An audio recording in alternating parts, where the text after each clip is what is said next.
Are you brand new to preparedness and you don't know where to get started? Have you looked at 25-page workbooks and impersonal plans on the internet and they don't seem to quite meet your needs? This video is going to help you get an eagle-eye view of emergency preparedness so you can quickly make a plan today that is completely tailored to you and your situation. Hi, my name is Brecky and this is Sustainable Prepping, where we empower through preparedness, and I want to give you the tools to begin thinking about your preparedness plan from a really practical standpoint rather than looking at a bunch of scenarios. One of the problems I think with the preparedness planning community is we want to run through every scenario. Sometimes we focus on unlikely scenarios because they're a little bit sexy instead of the practical scenarios. Rather than running a list of scenarios like storms versus an EMP versus civil unrest versus peak oil and such, I'm going to actually give you the 3 major areas that you need to address for any disaster scenario. And then once you have that in place, you can tailor it to the disaster scenario most likely to happen to you.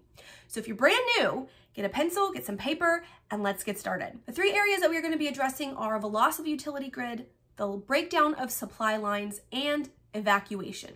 These 3 major buckets, if you will, are going to cover the majority of your emergency preparedness planning. And depending upon where you are and what's most likely to happen to you, you adjust and tailor your plan accordingly. So let's talk about the first one, the breakdown of the utility grid. This is going to be your electricity, but this will also be propane and natural gas, as well as water.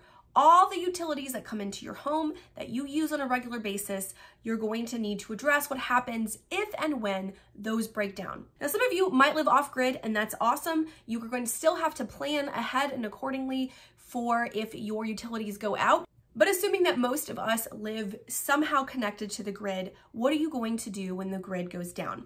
Now, this could happen for a bunch of reasons: a storm, intentional sabotage, civil unrest, just a breakdown because a lot of our infrastructure is old and has been in disrepair. Whatever the reason, that is secondary to actually addressing a loss of the grid. You're going to need to think about what you're going to do for water when there's no longer water being pumped into your home. What are you going to do for sanitation if your plumbing no longer works? What are you going to do to keep your food fresh when you don't have electricity to run a refrigerator? Additionally, you want to think especially about your life-saving medical devices like a CPAP, or having a small insulated cooler that can be run with propane or other options for keeping insulin cold, that kind of thing. If you are brand new and you don't even know what to start planning for, I have the 5 fundamentals. I'm going to make sure that it's linked above, but I'll also have a link down below, as well as where you can download my 5 fundamental worksheet. It's a cheat sheet of the 5 areas that are fundamental to preparedness. Each one of these is going to be addressing an issue that you will face in a grid down situation. But you do want to make sure you have a plan for water, food, lighting, fuel to keep you warm or cool, fuel to also power any life-saving medical devices. We're not talking about comfort here, we're talking about survival, and you're going to want to have a plan for communications as well as a little bit of cash on hand. All of that is going to be in that little cheat sheet. But this is going to be your first area, addressing the loss of the grid. Now, depending upon where you are, you may need to plan for cold weather or hot weather, right? That is going to be tailored to you. You may live in an area that's very densely packed with people, right? You may live in a very urban environment, and that will change how you choose to prepare versus if you live in the country. So take your individual areas in mind, look at what would happen if the grid went out. If you don't know how to do this as a thought process, go turn off all the power to your house.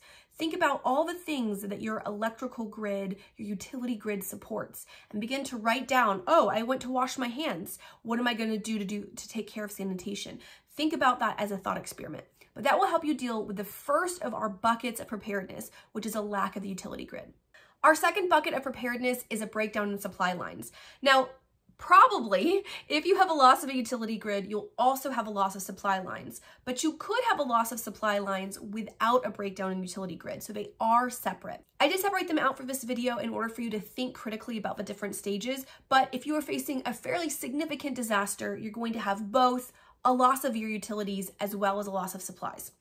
I do want you to think about them separately just so you don't get overwhelmed. We're going to look at bucket 2 now. What do you do with the loss of supplies? This is not just food and water, which is what most of us are going to jump to. This will also be fuel, like gas for your car. This is also going to be things like medication.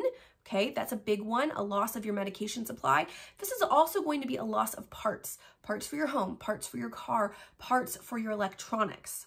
all right? How are you going to address this? Now, you can address this in stages, of course. First, address the potential loss of food supply lines by having a storage of food. But then you can start backing up things if you like gasoline, if you are someone who has a safe way to store and rotate it.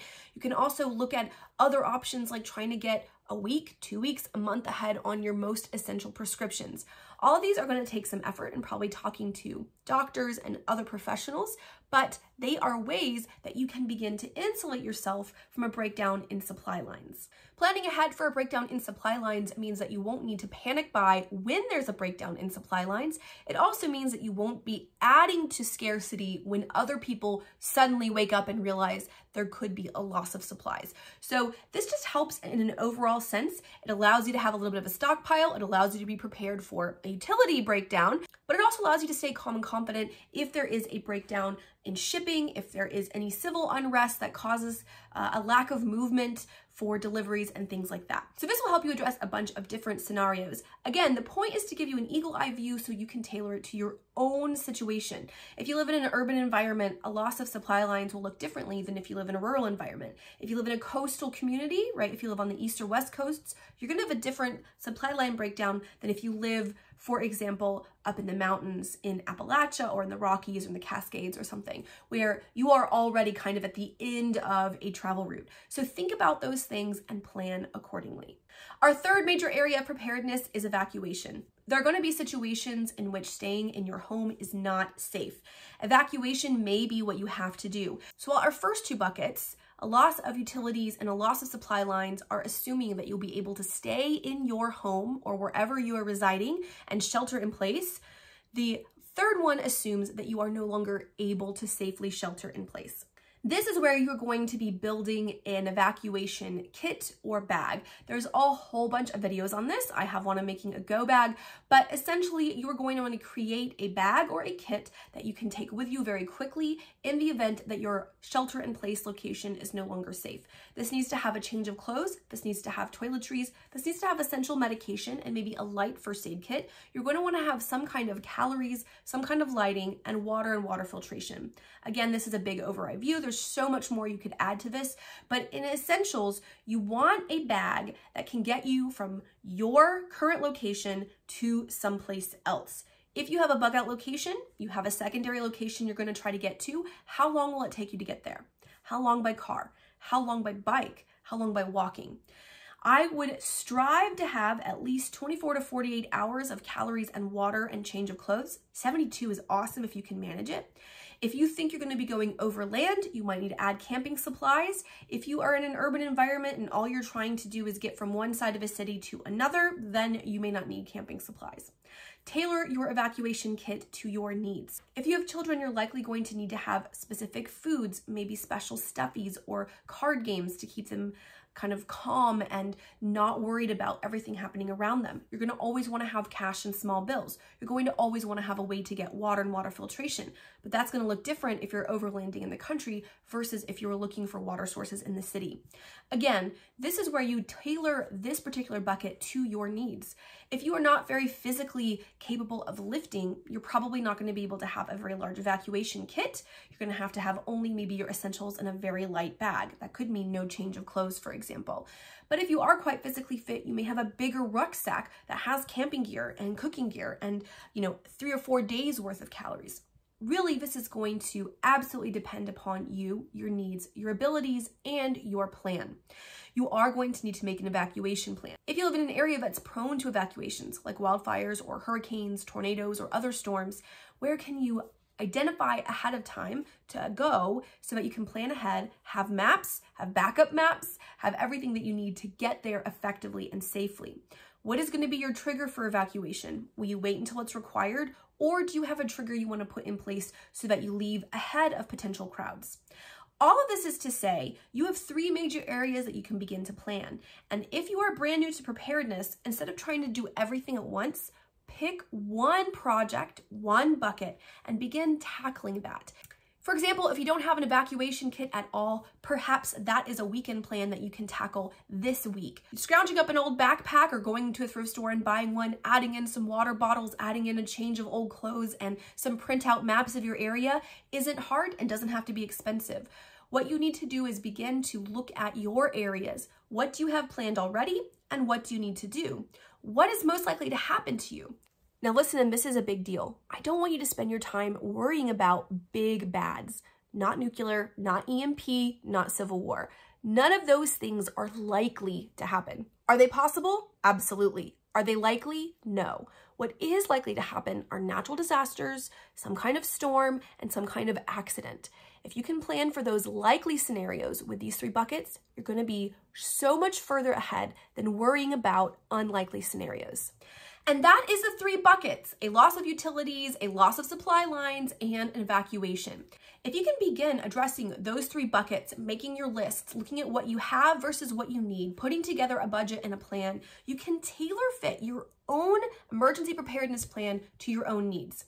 Now, some of you may want a more in-depth plan that's going to give you lists of how much food, how much water, when to do this, how to store it, and that's fine too. There are lots of videos out there that can walk you through those details. I wanted to offer you a short and sweet eagle-eye view of how you can create your own emergency plan. So comment down below and let me know how you are going to be tackling your plan. Do you have one of these in place? Have you ever worked through a plan like this before? And what recommendations might you have for another newbie who is watching this video, getting into preparedness for the first time? One of the great joys of this community is that we have so much wisdom and experience that is vast, way beyond anything that I by myself could cultivate. So use the comment section to connect with folks, ask good questions, and learn from one another. My friends, I hope you're all doing well. I hope this gives you a good, big picture view so that you can begin making a plan today. And if you're brand new to prepping and you want to look at this method more in depth, I have a 2-part video series on creating a layer method that uses this very concept to prepare in layers. I will put it right here for you to watch so you can get more information. But until the next video, dear ones, happy prepping.